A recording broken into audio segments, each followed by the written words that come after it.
సాగి వెళ్ళెదను.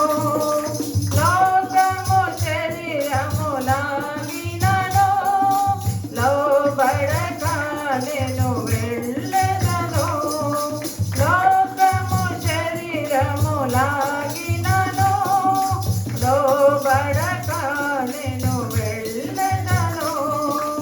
యేసు చాలును, యేసు చాలును.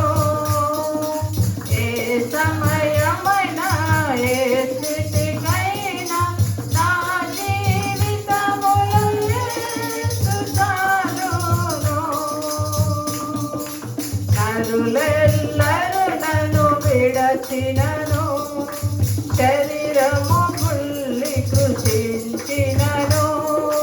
నరులెల్లరూ నన్ను విడచినను, శరీరము కుల్లి కృషించినను. హరించిన ఐశ్వర్యము విరోధి వలె నన్ను విడచినను. హరించిన ఐశ్వర్యము విరోధి వలె నన్ను విడచినను. యేసు చాలును, యేసు చాలును. ఏ సమయమైనా ఏ స్థితికైనా నా జీవితములో యేసు చాలును.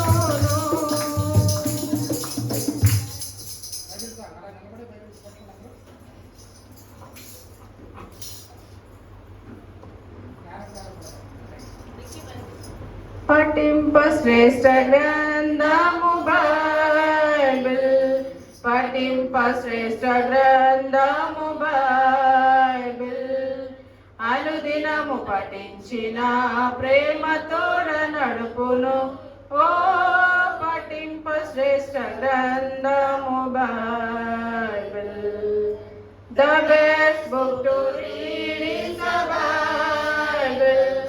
The best book to read is the Bible. If you read it every day, it will help you all the way. Oh, the best book to read is the Bible.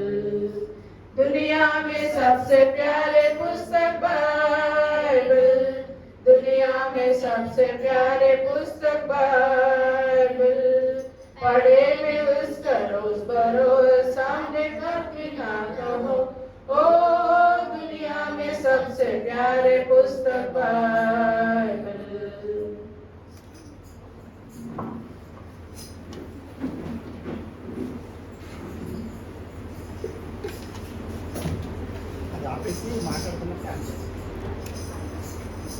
ప్రార్థన చేసుకుందాం. మహాకృపా ప్రేమ గల మా దగ్గర తండ్రి, నీ నామమునకు వేలాది స్తోత్రములైనా విశ్రాంతి దినమును పరిశుద్ధముగా ఆచరించడానికి నీ మందిరంలో నీ బిడ్డలమైన మేమందరము తండ్రి ఎంతో సంతోషంతో ఉజ్జీవంతో హృదయపూర్వకంగా నేను స్తుతించి కనపరచడానికి ఇచ్చిన కృపను బట్టి వందనాలు. ఈ సమయంలో నీ సేవకుడి ద్వారా ఆరాధన వాక్యం నాకు అందించండి. ప్రతి ఒక్కరి హృదయ ద్వారా తండ్రి నీ వాక్యం నాటబడి స్థిరపరచబడి ఆత్మతోనూ సత్యంతోనూ పాటల ద్వారా ప్రార్థన ద్వారా ఆరాధన చేయడానికి నీవే సహాయం దయచేయండి. అదే సమయంలో సండే స్కూల్ మినిస్ట్రీలో యూత్ మినిస్ట్రీలో కూడా నీవే తోడుగా ఉండి నీవే భయంకరంగా జరిగించమని, రావాల్సిన బిడ్డలు మా మధ్యలోకి తీసుకురండి, నీవే మా మధ్యలో ఉండమని మా ప్రభువు యేసుక్రీస్తు ద్వారా వెనవలతో వేడుకొనుచున్నాము తండ్రి, ఆమేన్. ఈ సమయంలో ప్రతి ఒక్కరు బైబిల్ తెద్దాం. యోబు గ్రంథం 8వ అధ్యాయం 5 నుంచి 7 వచనాలు అందరం కూడా చదువుదాం. యోబు గ్రంథం పేజీ నెంబర్ చెప్పండి. యోబు గ్రంథం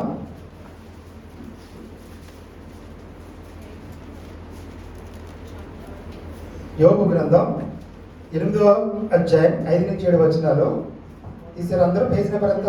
425. 425.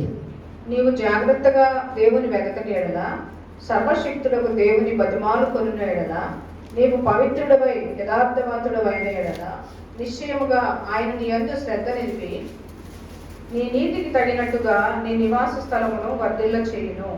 అప్పుడు నీ స్థితి మొదట కొద్దిగా నుండినను తుదను నీవు మహాభివృద్ధి పొందుదువు. ఈ రోజున దేవుని వాక్యం అందరూ తీశారమ్మా. యోబు గ్రంథం 8వ అధ్యాయం 7, 8, 9 వచనాలు. మరలా నేను మొదటి వచనం చదివితే 2వ వచనం మీరు చదవండి. అప్పుడు నీ స్థితి మొదటి కొద్దిగా నిన్ను తుదును నువ్వు మహాభూర్తి పొందుదువు. మనము నిన్నటి వారమై మనకు ఏమీ తెలియదు, భూమి మీద మన దినములు ఏడవలే ఉన్నవి. అక్కడి నుంచి కదా 5వ వచనం నుంచి. నువ్వు జాగ్రత్తగా దేవుని వెతికినలా, సర్వశక్తులకు దేవుని బతిమాలుకునేలా, నీవు పవిత్రుడివై యథార్థవంతుడిలా, నిశ్చయముగా ఆయన యందు శ్రద్ధ నిలిపి నీ నీతికి తగినట్టుగా నీవు నివాసస్థలమును వర్ధిల్ల చేయను. అప్పుడు నీ స్థితి మొదటి కొద్దిగా నిన్ను తుదకు నీవు మహాభివృద్ధి నందుదువు. 5, 6, 7 వచనాలు. యోబు గ్రంథం 8వ అధ్యాయం 5, 6, 7 వచనాలు. ఈ రోజున దేవుడు మన ఎడల శ్రద్ధ నిలిపేవాడిగా ఉన్నాడు. ఎలా ఉన్నాడండి? శ్రద్ధ కనపరిచేవాడిగా ఉన్నాడు. మనం ఎవరి ఎడలన్నా శ్రద్ధ కనపరుస్తున్నాము అంటే తల్లిదండ్రులు డెఫినెట్గా పిల్లల ఎడల శ్రద్ధ కనపరుచుతూ ఉంటారు. అలాగే కుటుంబంలో భార్య ఎడల భర్త, భర్త ఎడల భార్య శ్రద్ధ కనబరుస్తూ ఉంటారు. తిన్నారా లేదా, ఏమయ్యారు ఏంటని కుటుంబ సభ్యుల ఎడల ప్రతి ఒక్కరూ శ్రద్ధ కనపరుస్తూ ఉంటారు.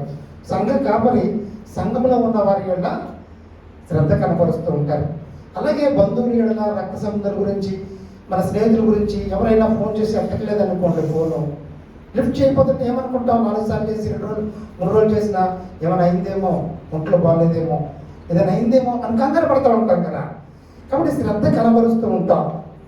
శ్రద్ధ అంటే వారి ఎడల మనము చాలా కన్సర్న్గా వారు ఎలా ఉన్నారు, ఏమైపోయారు, వారి ఎడల ఆసక్తి కలిగి వారి సమాచారాల గురించి శ్రద్ధ కలిగి ఉండడం. మనకు అవకాశం ఉన్నంత వరకు వారి ఎడల మన బాధ్యతని, మనకున్న అవకాశంలో ప్రతి ఒక్కరికి సహాయం చేసే వారంగా ఉండడం, శ్రద్ధ కనపరచడం. ఈ రోజున దేవుడు మనందరి ఎడల శ్రద్ధ కలిగి ఉన్నాడు.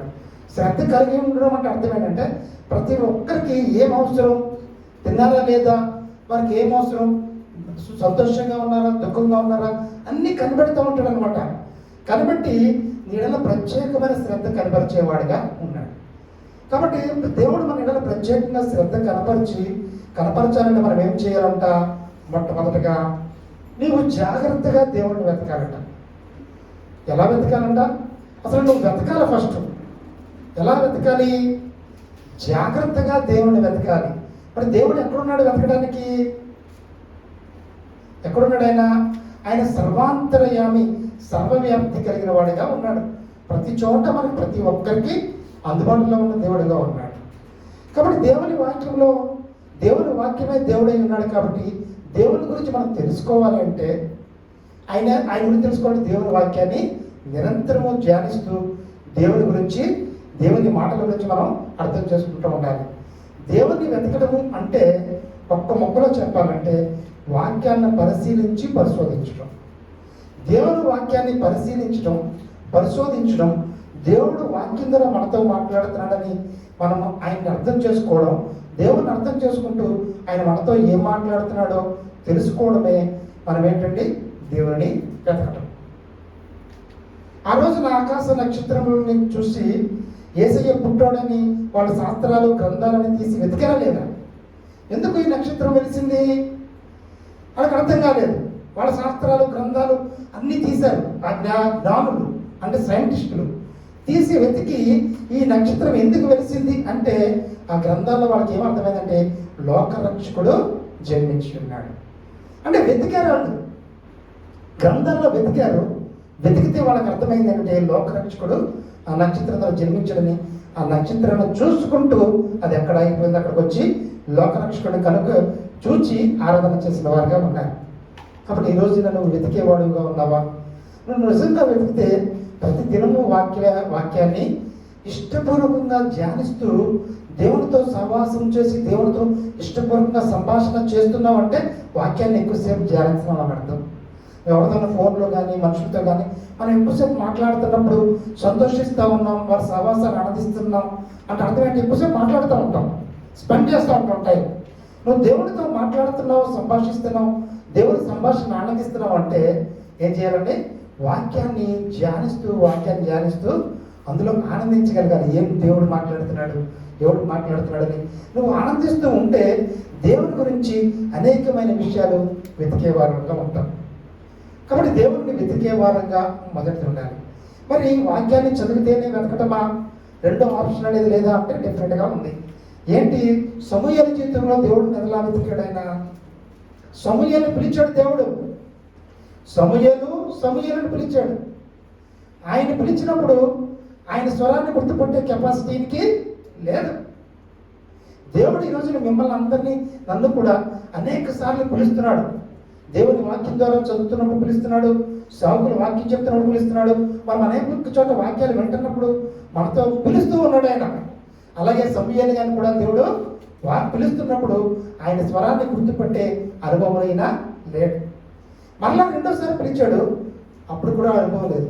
మూడోసారి వచ్చినప్పుడు ఆ పాస్టర్ గారు ఏం చెప్పారంటే, నేను దేవుడే నీతో మాట్లాడుతున్నాడు, దేవుడే నిన్ను పిలుస్తున్నాడు, చిత్తము ప్రభువా అని చెప్పన్నప్పుడు అప్పుడు ఈయనకి ఏమైందంటే దేవుని స్వరం పిలుస్తుందని తెలుసుకుని చిత్తం ప్రభువా అని దేవుడు తాగాడు. కాబట్టి ఈ రోజున దేవుని స్వరాన్ని నువ్వు గుర్తించలేకపోతున్నావు అంటే, దేవుని వెతుకుతున్నప్పుడు, ఆయన నీతో మాట్లాడుతున్నప్పుడు, నీతో సంభాషిస్తున్నప్పుడు నువ్వు గుర్తించలేకపోతున్నావు అంటే అర్థం ఏంటంటే, ఆయనకి నీకు ఇంకా అనేకమైన పాప పట్టుకోడలు అడ్డంగా ఉన్నాయి. అడ్డంగా ఉన్నప్పుడు ఆయన స్వరాన్ని నువ్వు వినలేకపోతున్నావు. ఆయన వెతికినప్పుడు, ఆయన కనబడినప్పుడు నువ్వు గుర్తించలేకపోతున్నావు. ఎవరన్నా గుర్తించలేకపోతున్నారు? ఈ అమ్మాయి గ్రామంలో యేసయ్య చనిపోయి 3వ దినం లేచినప్పుడు ఇద్దరు సంభాషించుకుంటూ వెళ్తున్నారు. ఆయనతో పాటు యేసయ్య కూడా నడుస్తూ వెళ్తున్నప్పుడు, వారితో మాట్లాడుతున్నప్పుడు వాళ్ళు గుర్తించారా? యేసయ్యని గుర్తించలేకపోయారు. కాబట్టి మన జీవితంలో అనేక సార్లు దేవుడు మాట్లాడుతూ ఉంటాడు. దేవుని మాటలు మనం గుర్తించగలగాలి, మనం గ్రహించగలగాలంటే మనకు అడ్డుగోడలు పోగొట్టుబడి మారు మనసు రక్షణ బాప్తిస్మ అనుభవాన్ని పొందుకునే అనుభవం అయి ఉండాలి. ఎప్పుడైతే అటువంటి అనుభవాన్ని కలిగి ఉంటామో డెఫినెట్గా దేవుడు మాట్లాడుతున్నప్పుడు మనం దాన్ని గ్రహించి మనం సరి చేసుకుని మరలా దేవునిలో స్థిరపరచబడే వారిగా ఉంటాం. కాబట్టి కొన్ని సందర్భాల్లో సండే స్కూల్ పిల్లల ద్వారా కూడా మనతో మాట్లాడుతూ ఉంటాడు. చిన్న పిల్లల ద్వారా దేవుడు మాట్లాడుతూ ఉంటాడు. మనం ఎవరి ద్వారా మాట్లాడుతున్నాడు అనేది మనకు ప్రాముఖ్యం కాదు. మనం సరి చేసుకోవాల్సింది దేవుడు మాట్లాడాడని మనం గ్రహించుకుని మనం అది వాక్యానుసారంగా లేకపోతే డెఫినెట్గా దేవుని స్వరానికి విధేయత చూపవలసిన వారంగా ఉన్నాం. కాబట్టి దేవుని వెదికే అనుభవాన్ని మనకు ఉండాలి. ఈ లోకంలో ఒక వస్తువు గురించి చాలా జాగ్రత్తగా వెతుకుతున్నాం కదండి. గోల్డ్ పోయిందని పోలీసులు ఎంత ఎత్తుకారండి. వాళ్ళు చెప్తుంటే వాళ్ళ ప్రయాస అని చూసి ఏడుపు వస్తుంది. వాళ్ళ భోజనాలు తినకుండా అక్కడ ఉండి ఏ దొంగ ఎప్పుడు చంపేస్తాడో తెలియక రొట్టె మొక్కలు తింటూ వాళ్ళ ప్రాణాలు తెగించేలేరు. గ్రౌండ్ లెవెల్లో వాళ్ళే వెళ్తారు, ఎప్పుడు సుపీరియర్స్ వెళ్ళరు రియల్ వార్లోకి. ఎందుకంటే వాళ్ళ ప్రాణాలు పణంగా పెట్టారు. వీళ్ళు ఆర్డర్స్ జారీ చేస్తారు, గ్రౌండ్ లెవెల్లో ఉన్న కానిస్టేబుల్స్ ఆ లెవెల్ వాళ్ళు వెళ్తూ ఉంటారు. అంటే వెతకడం గురించి ఎంత ప్రయాసపడుతున్నారు. ప్రాణాలు తెగించి నిరంతరం తిండి తిప్పులు తినక వారికి ఏమైపోతుందో, వారి కుటుంబం భార్య బిడ్డలు పొరపాటును జరగడానికి జరిగితే ఏమైపోతారో అని అనకుండా ఇంకా అక్కడ ఉద్యోగం చేస్తున్నారు, అధికారులు చెప్పారు వెళ్ళిపోయారు అంతే. వెళ్ళకపోతే అవ్వదు కదా, డ్యూటీ కదా. నిజంగా అంతా వెతికితే కొంత ఫైండ్ అవుట్ చేస్తారు. ఈ రోజున నువ్వు ఎప్పుడైనా దేవుని వెతికేవాడుగా ఉన్నావా? నువ్వు ఎక్కడ వెతుకుతున్నావు? నువ్వు దేని గురించి ఆలోచన చేస్తున్నావు? ఏ ప్రదేశంలో ఉన్నావు? ఏ ప్రదేశాన్ని చూస్తున్నావు? నువ్వు ఏ ప్రదేశంలో నువ్వు వెతుకుతున్నావు? నువ్వు చూస్తే ఆలోచన చేసుకోవాల్సిన వారమే ఉన్నావు. మనం వెతకాలి అంటే దేవుని సన్నిధికి రావాలి. నువ్వు ఏది కావాలో, ఏది కొనుక్కోవాలో అది ఎక్కడ దొరుకుతుందో అక్కడికి వెళ్ళాలి. మందుల షాప్కి వెళ్తేనే మెడిసిన్స్ దొరుకుతాయి, కిరాణా షాప్కి వెళ్తే మెడిసిన్స్ దొరకవు. కాబట్టి దేవుని సన్నిధికి వచ్చి అందరూ కలిసి ఆరాధన చేస్తున్నప్పుడు, పాటల ద్వారా ఒకరినొకరు హెచ్చరించుకుంటున్నప్పుడు, పాటల ద్వారా ఒకరినొకరు హెచ్చరించుకుంటూ దేవుని వాక్యాన్ని వింటున్నప్పుడు, మనం అందరం కలిసి ఆరాధన చేస్తున్నప్పుడు మనం దేవుని వెతికే వారిగా మనం ఉంటాం. కాబట్టి జాగ్రత్తగా దేవుని వెతికే అనుభవాన్ని కలిగి ఉండాలి. మొదటిది ఎప్పుడు ఇది ఎందుకు అనుభవాన్ని కలిగి ఉండాలి? దేవుడు నీ యందు శ్రద్ధ నిలపాలి అంటే, నీ యందు ప్రత్యేకమైన శ్రద్ధ కనపరచాలంటే దేవుని యందు నువ్వు జాగ్రత్తగా వెతికే అనుభవాన్ని కలిగి ఉండాలి. రెండోది సర్వశక్తుడకు దేవుణ్ణి బతిమాలుకునే అనుభవాన్ని కలిగి ఉండాలి. బతిమాలుకోవాలి. బతిమాలుకోవడానికి కొంతమందికి అస్సలు ఇష్టం ఉండదు. బతిమాలడం అనేది వాళ్ళ జీవితంలోనే ఉండదు. కానీ బతిమాలుకునే అనుభవం ఉండాలి. దేవుణ్ణి 1కి 10 సార్లు బతిమాలుకోవడం. బతిమాలుకోవడాన్ని ఎలా చెప్తారండి ఇంకా బాగా అర్థమయ్యేటట్టు? బతిమాలుకోవడాన్ని ఏమంటారు? ప్రాధేయపడడం, విన్నవించుకోవడం, వాళ్ళని పదే వాళ్ళు వద్దంటున్నా, చిరాకు పడుతున్నా, వాళ్ళని ఇసుక్కుంటున్నా, కసురుకుంటున్నా, మరలా వాళ్ళని అడగడం. ఇసురుకుంటున్నా కసురుకుంటున్నా మరలా అడగడమే. మనకి జాలి పుట్టి దయ పుట్టి మనకి సహాయం చేసేదాకా మరలా అడుగుతూ ఉండడం, బ్రతిమాలుకోవడం. కాబట్టి సర్వశక్తుడు దేవుని నువ్వు బతిమాలుకోవాలి. ఇంకా ఈజీగా అర్థం అవ్వాలంటే పిల్లలు అన్నం తినకుండా మారం చేస్తున్నప్పుడు ఏం చేస్తారంటే తల్లిదండ్రులు బతిమాలుతూ అన్నం పెడతా ఉంటారు. అది ఈజీగా అర్థం అవ్వడానికి. అటువంటి బతిమాలుకునే అనుభవాన్ని కలిగి ఉండాలి దేవుని విషయంలో. సర్వశక్తిమంతుడు దేవుడు. సర్వశక్తిమంతుడు అంటే ఏంటంటే ఆయనకి అసాధ్యమైనది ఏం లేదు. నేను సెలవుకి వెళ్ళినప్పుడు వాళ్ళ మాస్టర్ గారు కదా అని చేసే 10 నిమిషాల్లో కూడా ఏయో క్వశ్చన్ అడిగి నన్ను వాళ్ళకి అన్నీ తెలుసు అయినా సరే ఏదో ఇంటరాగేషన్ క్వశ్చన్స్ చేస్తూ ఉంటారు. సార్ అట్లా నన్ను బతికించాలని ఏదో విషయాలు చెప్పడం, ఏదో వాళ్ళ దర్శనం అనేది అలా ఉంటుంది. నేను చేస్తా సార్, ఒక ఆవిడకి అనారోగ్యంగా ఉంది, ఆవిడ దేవుడు నమ్మకం పాచగా చెప్తే దేవుడు నమ్ముకున్నారట, చేసిన డాక్టర్ కూడా దేవుడు నమ్ముకున్నాడట, ఆవిడకి ఎక్కడ తగ్గట్లేదు, ఎంతమంది చేసినా తగ్గట్లేదు, ఆఖరికి మనసులో దేవుడిని ఆరాధించి ప్రార్థన చేసుకుంటే తగ్గిపోయిందని అలాగే నాకు చెప్తున్నాడు ఒక సాక్షి. అప్పుడు నేను అన్నాను, అదేనండి అక్కడ ఎందుకు తగ్గిపోయింది, మరి ఇక్కడ ఎందుకు తగ్గలేదు అన్నాడు. ఒకటి గుర్తుపెట్టుకో, ఇవన్నీ పక్కన పెట్టు, ఎక్కడైనా దేవుడు నమ్ముకున్న బిడ్డలే నీకు కనబడుతున్నారు, ఏ కులమైనా మతమైనా ప్రాంతమైనా. వేరే ఇక్కడి నుంచి అక్కడికి వెళ్ళిన బిడ్డలు నీకు ఎవరైనా కనబడ్డారా, నువ్వు చూసావా అని అనుభవం చూడలేదండి. అక్కడి నుంచి ఇక్కడికి వచ్చిన బిడ్డలే కనబడ్డారు, కానీ ఇక్కడి నుంచి అక్కడికి వెళ్ళిన బిడ్డలు, ఇక్కడి నుంచి ఇంకో చోటుకి వెళ్ళిన బిడ్డలు నేను చూడలేదు. మనకు ఒక రీజన్ ఉండాలి కదా, లేదు నువ్వు చూడలేదు. రెండోది సర్వశక్తి ముందు నీకు దానికి రీజన్ ఏంటో నేను చెప్తాను నేను అనేసి చేసేలోపు నువ్వు చేస్తూ ఉండవు, నేను మాట్లాడుతూ ఉంటాను, నాకు ఎక్కువ టైం లేదు. దానికి కారణం ఏంటంటే ఇక్కడ సర్వశక్తి మంత్రులను ఎవరిని అంటారు? సర్వశక్తి మంత్రులు అంటే అర్థమైందంటే తెలుగులో మీనింగ్ అందరికంటే శక్తిమంతుడు, అందరికంటే నెంబర్ 1 పొజిషన్లో ఉన్నవాడిని సర్వశక్తి మంత్రులు అంటారు. నెంబర్ 2 పొజిషన్లో ఉన్నవాడిని సర్వశక్తి మంత్రులు అంటారు. ఎందుకంటే నెంబర్ 2 కంటే ఇంకా ఫస్ట్ ప్రైజ్ ఉన్న వ్యక్తి ఉన్నారు కదా, ఆయన ఇంకా వ్యక్తి గట్టి బలం ఉన్న వ్యక్తి కాబట్టి సర్వశక్తి మంత్రులు అంటారు. కాబట్టి సర్వశక్తి మంత్రులైన దేవుడు ఇక్కడ మీద మీకు తెలిసిన వాళ్ళు ఎవరున్నారు? ఇక్కడ చాలా మంది ఉన్నారు కదా, 33 కోట్ల మంది, ఇంకా నీకు తెలిసిన వాళ్ళే 100,000 మంది ఉన్నారు కదా. అందులో నెంబర్ 1 పొజిషన్ ఎవరు నువ్వు చెప్పగలవా? మరి వాళ్ళు డిసైడ్ అయ్యి ఒకళ్ళు నిలబెడతారా? నిలబెట్టినప్పుడు ఎవరు సర్వశక్తి మంత్రులు? సర్వశక్తి మంత్రులు అనేది వాళ్ళకే కన్ఫ్యూజన్ లేకుండా, ఎవరు సర్వశక్తి మంత్రులు డిసైడ్ అవ్వకుండా, మరి అక్కడే ఉండి ప్రతి ఒక్కరు నేను సర్వశక్తి మంత్రుడిని, నన్ను పూజించండి, నన్ను ఆరాధించండి అని ఆ మొత్తం అందరూ కూడా ఎవరికి వారే ఆరాధించమంటే అందులో మరి సర్వశక్తి మంత్రుడు ఎవరు? సర్వశక్తి మంత్రుడైన వాడు మాత్రమే దేవుడు.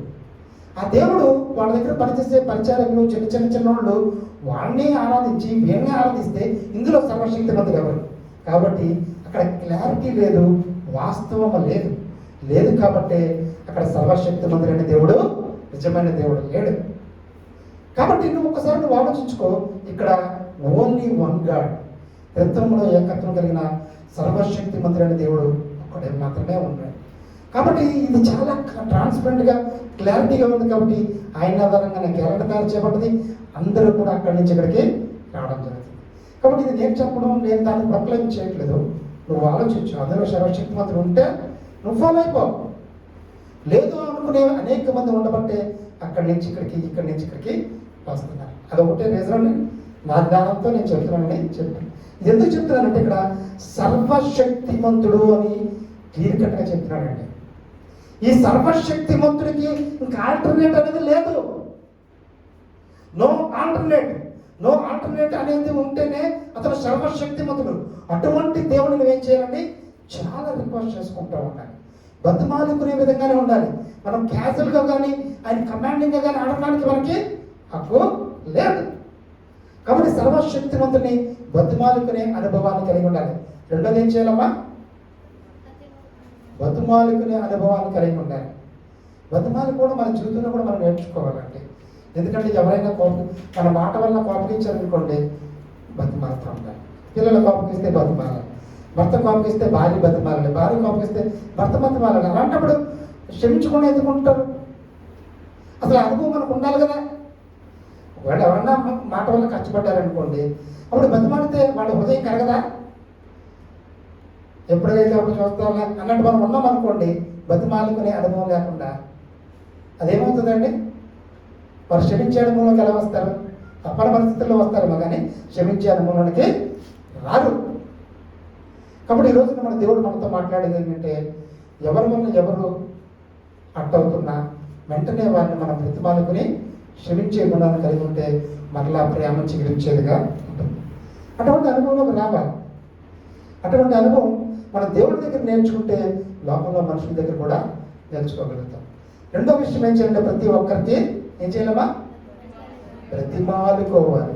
బ్రతిమాలుకున్నాను. మూడోది ఏంటంటే, నువ్వు పవిత్రుడమై ఉండాలి. ఎలా ఉండాలి? పవిత్రత కలిగిన వ్యక్తిగా ఉండాలి.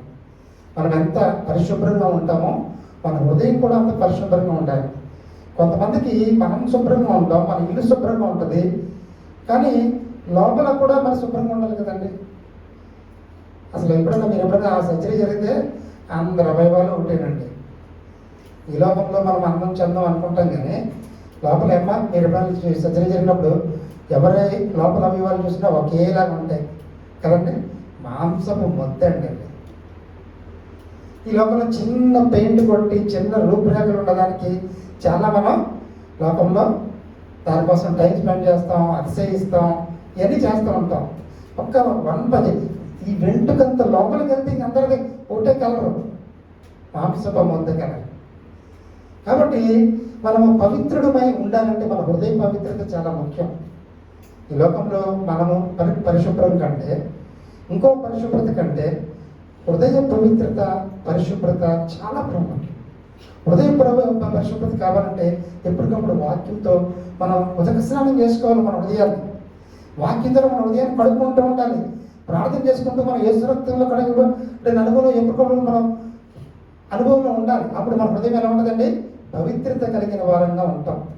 అలాగే 4వదిగా యథార్థవంతుడైన ఉండాలి. ఎలా ఉండాలంటే యథార్థత కలిగి ఉండాలి.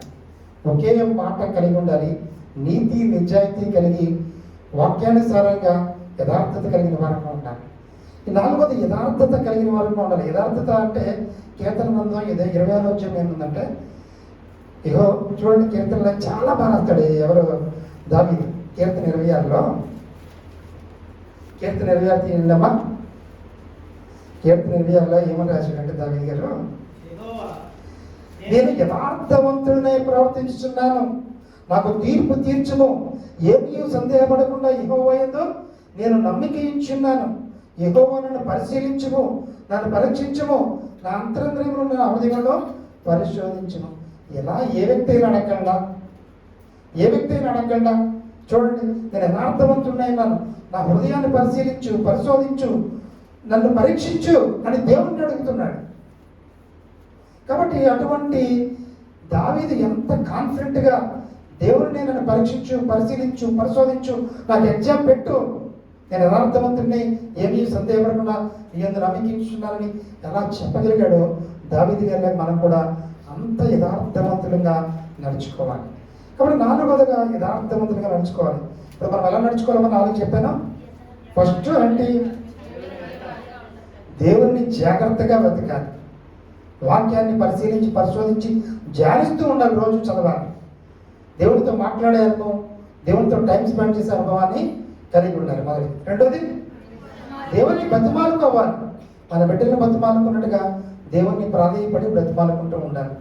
మూడోది, పవిత్రత కలిగిన వాడిగా ఉండాలి.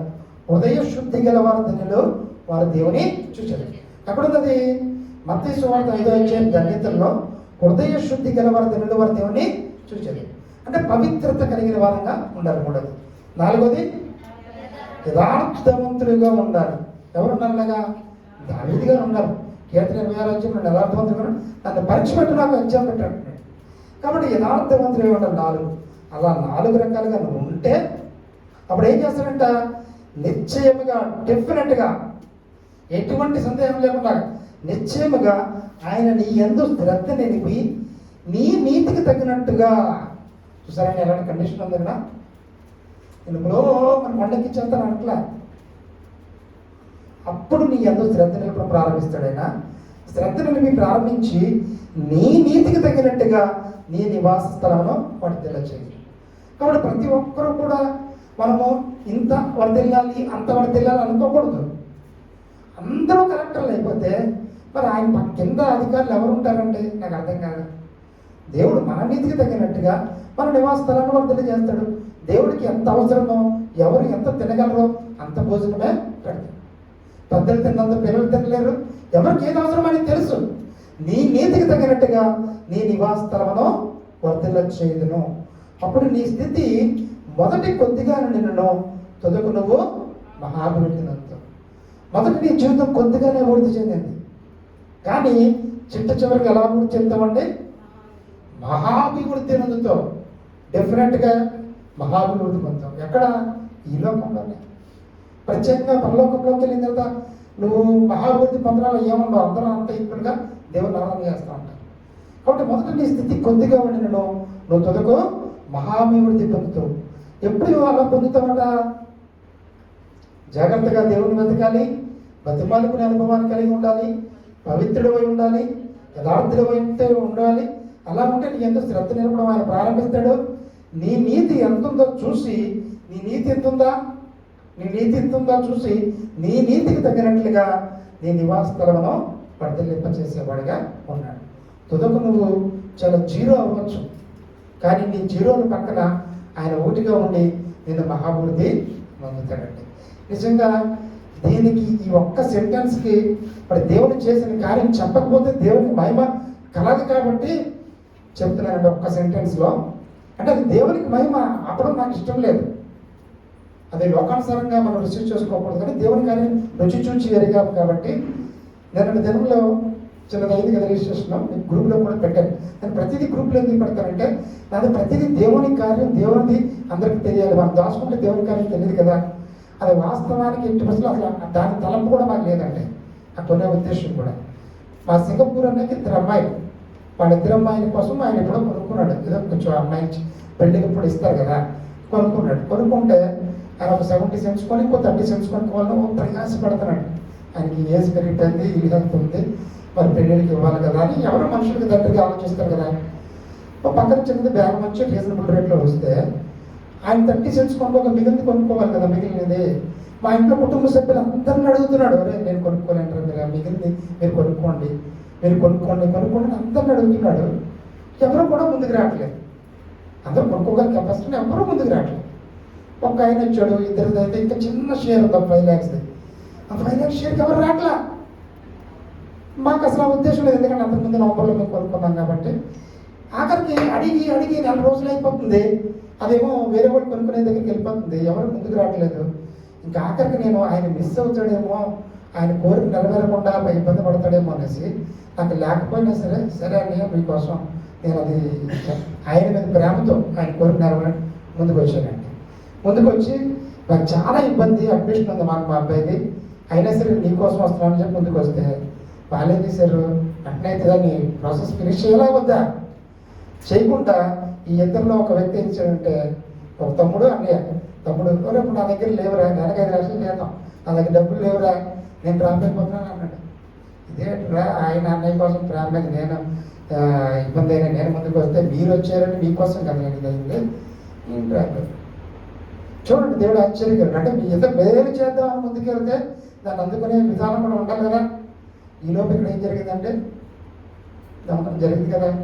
ఆ టైంలో ఇంతకుముందు కొన్న దాని మీద మేము భూమి పట్ట ఉంటుంది, వ్యవసాయ పట్ట, కొన్ని బయటకు వచ్చినాయి. కొన్ని ఐటమ్స్ ఇంతకుముందు పెట్టినాయి, ఆ వ్యవసాయం పెడితే కొన్ని బయటకు వస్తాయి. అంటే బయటకు వచ్చినాయి. ఇంట్లో సేఫ్టీ కాదురా బాబు అనేసి లాకర్ గురించి అడుగుతుంటే ఎవరు ఇవ్వట్లేదండి. ఇంట్లో మనకు భయం కదా, జరిగింది కదా, ఇదేంట్రా బాబు అనేసి టీచర్ గారు మేము వాళ్ళకి మళ్ళీ వెళ్ళి పెట్టేసి కొంచెం అమౌంట్ తీసుకుని వాళ్ళ దగ్గర సేఫ్టీగా ఉంటుంది పెట్టుకుంటే ఎవరు డ్రాప్ అయిపోయారో వాళ్ళకి సరిపడా అమౌంట్ వచ్చింది. మరి బాబు నువ్వు డ్రాప్ అయిపోయారో నేను పెట్టుకుంటానులే, ముందు ఆయన కోరిక నెరవేరాలి, మళ్ళీ ఆయనకు కూడా 65 years అంత వచ్చింది, ఇల్లు హెల్త్ ఉంది, మళ్ళీ ఇప్పుడు ఎంతైనా రక్త సంబంధాలు కదండి. ఇప్పుడు అమ్మాయి కోరిక నెరవేరలేదనే ఫీలింగ్ ఉండకుండా మన చేతిలో మన సాయం సరే అని ముందుకెళ్తాలి వెళ్తే అప్పుడేమైంది, అప్పుడైనా ఫినిష్ చేయాలా. అప్పుడు ఎవరైతే కావాలనుకున్న వ్యక్తి ఆ వ్యక్తి మాకు సరిగ్గా ఏడవట్లేదు, ఇలా ఇలా ఒకరికి ఏడవుతుంది ఆయన డ్రాప్ అయిపోయాడు. ఇప్పుడు ఇవన్నీ నాకు అవసరమా? ఎవరికి మేలు చేద్దామని ముందుకెళ్ళామండి? వాళ్ళకి నీ కోసం ముందుకెళ్తే నువ్వు డ్రాప్ అయిపోయి దేవుడు ఆశ్చర్యకర రీతిలో అది కూడా కలిపి తీసుకుని ఉదయం దిగాను సాయంకాలం రిజిస్ట్రేషన్ కంప్లీట్ చేసుకుని వచ్చానండి. అంత ఫోన్ ట్రాన్సాక్షన్. నేను ఆశ్చర్యకరం ఏంటంటే అంత అవతల పెద్ద వ్యక్తి అతను, చాలా పెద్దవాడు, మన సభలాక డబ్బులు చేతిలో పడితే కానీ రిజిస్ట్రేషన్ రాయండి. బ్యాంకులు నిన్నదాకా సెలవు అన్నారు ఆ రోజు, ఏదో ఇదే తక్కువ ఓపెన్ చేశారు బ్యాంక్స్, అది ఓపెన్ చేశారు. అంత అమౌంట్ ఎలా ట్రాన్స్ఫర్ అవుతాయి? అవ్వట్లా, మధ్యాహ్నం దాకా అవ్వట్లా, నాన్ లోకల్ బ్రాంచెస్ అవ్వట్లా. దేవుడు ఆశ్చర్యకర రీతిలో 2 గంటలకి అలా ట్రాన్స్ఫర్ అవ్వడం, వాళ్ళు రావడం, ఫినిష్ అవ్వడం, 4 గంటలకల్లా మళ్ళీ మనకి డాక్యుమెంట్ అవ్వడం, అక్కడ బస్సు ఎక్కి మళ్ళీ పాస్టర్ గారు బర్త్డే కనుక్కున్నాను. ఇది ఎందుకు చెప్తున్నానంటే దేవుని జోక్యం లేకుండా కూడా ఒక్క చిన్న విషయంలో కూడా జరగవండి. నిన్న 2 గంటల దాకా ఇంకా అవ్వదు క్యాన్సిల్, ఎందుకంటే డబ్బులు వెళ్ళకుండా అవ్వవు కదా. అసలు సమకూర్చడం అనేది చాలా కష్టం, ప్రయాసం పడినోడికి తెలుస్తుంది. అంటే ఇది ఎందుకు చెప్తున్నానంటే మనకి అసలు ఎటువంటి సంబంధం లేదు, మేలు చేద్దామని ముందుకు వెళ్తా ఉంటే అవతల వ్యక్తులు దాన్ని అందుకోకపోగా వాళ్ళు ఆగిపోయినప్పుడు దేవుడు మన నీతికి తగినట్టుగా తిరిగి మనకి నివాస స్థలం వర్ధిల్లింపు చేస్తాడనడానికి ఇది 100% నేను రుచి చూచి ఎరిగిన విధానం. అంటే నేను 2 గంటల దాకా కూడా అలా చేతులు ఎత్తే మనం ఏం చేయలేము, అక్కడ ఆ ప్రొసీజర్స్లో మనం ఏం చేయలేము, అలా హ్యాండ్సప్లో ఉంటాం అంతే. దేవుడు జోక్యం చేసుకుని అవన్నీ ప్రాసెస్ చేస్తే కానీ అవ్వదు. కాబట్టి ఇక్కడ మన ప్రమేయం లేకుండా సమకూర్చుకోవడం కానీ జరగడం కానీ ఇవన్నీ మరి దేవుని కార్యాలు కాదా? మనుషులుగా మనం ఏదైనా చిన్న పని మనం చేయించగలమా? 100% చేయించలేమండి. 100% మనుషులుగా ఏ పని ఎవరు చేయించలేరు దేవుని జోక్యం లేకుండా. ఇది ఎందుకు చెప్తున్నానంటే మన నీతికి తగినట్లుగా నివాసస్థలం వర్ధిల్లింపు చేస్తుందనడానికి ఇది ఉదాహరణ అండి. చూడండి, మార్నింగ్ దిగి ఈవినింగ్ కల్లా రిటర్న్ రాగలరా నాన్ లోకల్లోకి వెళ్ళి? అది చాలా కష్టమైన పని, అది కష్టమైన పని. ఇది ఎందుకు చెప్తున్నానంటే దేవుని జోక్యాన్ని నేను రుచి చూచి ఎదిగాను కాబట్టి దాన్ని మీకు చెప్పడం అంటే. కానీ రిసీవర్స్కి ఎలా ఉంటుందంటే ఏదో కొనుక్కోవడం, డబ్బులు ఉంటే కొనుక్కోవడం, కొనండి, అలాగే చూడండి, డబ్బులు ఉంటాయి, అసలు మీకు బేరమే కుదరదు. అక్కడ ఒక వస్తువు కొనాలంటే అవతల వ్యక్తి బేరం కుదరాలి ఫస్ట్. ఆ డీల్ చేయడం అన్నీ చిన్న విషయాలు కాదు. దేవుని జోక్యం లేకుండా ఒక్క రూపాయితో కూడా మనం ఏమే ట్రాన్సాక్షన్ చేయలేము, సమకూర్చుకోలేము, అసలు హ్యాండిల్ చేయలేము. అది నేను రుచి చూచి ఎరిగిన అనుభవాన్ని కలిగినాను. నిన్న మా బ్రదర్స్ అందరూ ఫోన్ చేసి, ఒరే నువ్వు అప్పు చేసి అయినా సరే కొనడం అనేది చిన్న విషయం కాదు, అసలు అప్పు కొట్టడం అనేది గొప్ప విషయం. కొన్న తర్వాత అది కొనగలడం, మేము ఎన్ఆర్ఐస్ అయ్యిండి, మేమందరం డబ్బులుంటే కొనలేకపోయాం అని దేవుడు నీకు అది ఇచ్చాడు దేవుని జోక్యంతోనే అని వాళ్ళందరూ 9 మంది ఫోన్ చేసి చెప్తున్నారండి. అంటే ఇక్కడ దేవుడు ఒక సాక్ష్యాన్ని చూపించడానికి, మనం మళ్ళీ జీరో అనుకుంటూ ఉంటారు, వాళ్ళ దృష్టిలో నేను జీరో, అలా అలాగే చూస్తూ ఉంటారు జీరో. కానీ దేవుని జోక్యం అంటే ఆ జీరో పక్కన 1 ఉంటుంది అనే విషయాన్ని వాడు రుచి చూచి ఎరిగిన అనుభవాన్ని వాళ్ళకి అర్థం అవడానికి దేవుడు ఈ కార్యాలు చేస్తున్నాడు. వాళ్ళైతే నన్ను జీరో కింద చూస్తారు. సాంపల్ గారు ఏముంది ఎక్కడ పల్లెటూరులో భాషగా ఉన్నాడు, అసలు విలువెవరు, మాటకి విలువెవరు, ఎందుకంటే జీరో కాబట్టి. ఏదో భాష మరి చేస్తున్నాడు అక్కడ ఉంటుండే జీరో అనమాట ఉంటుంది. కానీ దేవుని ఈ కార్యాలు ఎందుకు చేస్తున్నాడంటే ఆ జీరో పక్కన కొన్ని సందర్భాల్లో నేను ఉన్నాను, మీరు చేయలేని పనులు నేను అతను చేసి పెడుతున్నాను చూపించడానికే దేవుని కార్యాలు జరుగుతూ ఉంటాయి. కాబట్టి మన నీతికి తగినట్టుగా మన నివాసస్థలం వర్ధిల్లింప చేసేదిగా ఉంది. కాబట్టి మనం బాగా వర్ధిల్లాలి అని బతిమాలుకుంటే అవ్వం. నీ నీతి ఎంతో చూస్తాడైనా, నీ నీతిని మెదడు చేస్తూ ఉంటాడు. నీ నీతికి తగినట్టుగానే నీ నివాస స్థలాన్ని వర్ధిల్లింప చేసేవాడుగా ఉన్నాడు. తుదకు నువ్వు చాలా కొంచెమైనా చివరకు మహాభివృద్ధి పొందేవాడుగా ఉన్నావు. కాబట్టి ఈ రోజున ఆరాధన వాక్యం దేవుడు మన నెల శ్రద్ధ నిలిపేవాడిగా ఉన్నాడు. అలా నిలపాలంటే 4 లక్షణాలను కలిగి ఉండాలి. మొదటిది దేవుణ్ణి జాగ్రత్తగా బతకాలి. రెండోది బ్రతిమాలి, సర్వశక్తులకు దేవుని బతిమాలుకోవాలి. మూడోది పవిత్రుడై ఉండాలి. 4వది యథార్థవంతుడై ఉండాలి. అలా ఉంటే నీ మీద శ్రద్ధ చూపించడం ప్రారంభిస్తాడు. నిశ్చయముగా నిన్ను నీ నీతి ఎంత ఉందో చూస్తాడు. నీ నీతి క్వాంటిటీ చూసి దానికి తగినట్టుగా నివాసాలని వర్ధన చేస్తాడు. తుదుకు నువ్వు కొంచెంగా ఉన్నా సరే నిన్ను మహాభివృద్ధి పొందేటట్టుగా చేస్తాడు. కాబట్టి అటువంటి ఆత్మీయ అనుభవంలో మనందరం నడిపిపోవడాలని సమయంలో మరి ఆత్మతోనూ సత్యంతోనూ ఆరాధన చేసుకుందాం. మాస్టర్ గారు ఆరాధన చేసిన తర్వాత బ్రదర్ సామేల్ గారు ఆరాధన చేస్తారు. యూట్యూబ్ సండే స్కూల్ బయటికి వెళ్ళిన తర్వాత మరి మేము ఆరాధన చేస్తాం.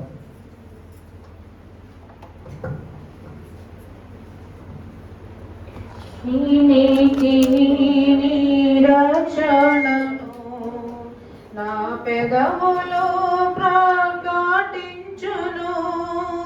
నీ నీతిని నీ రక్షణను నా పెదవులు